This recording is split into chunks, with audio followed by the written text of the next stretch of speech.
Attraction soaring to new heights in the Iowa Great Lakes has quickly become a wintertime favorite for the folks at the University of Okoboji Winter Games. That's right, KTV's Ellen Ide shows us how Boji kites took flight.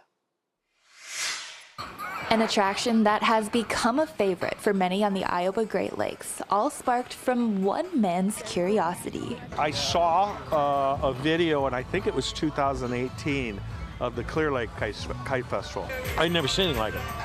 And I was just mesmerized. That moment lit a spark for Steve Boji, who didn't let inexperience stand in the way of his new passion.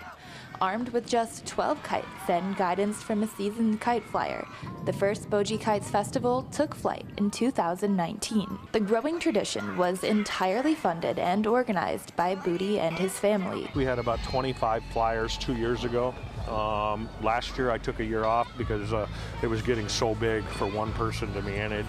I started a steering committee, rethought things, thought of ways to grow it. After a year away to regroup and reimagine the festival, Boji Kites returned to the 46th annual University of Okoboji Winter Games, bigger than ever. 56 flyers, and we have the capability of getting up 200 kites if the winds are perfect. And the growth isn't just happening in the sky. We had our very first family night, and we donated 300 color your own kites, and we could have had 500.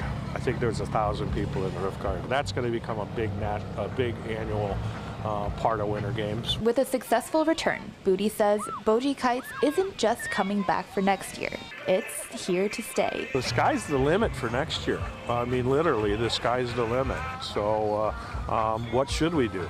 I'm open to ideas, but we're going to get crazier and more fun every year. In Arnolds Park, Iowa, Ellen Ide, KTIV News 4. And of course, planning for next year's festival is already underway.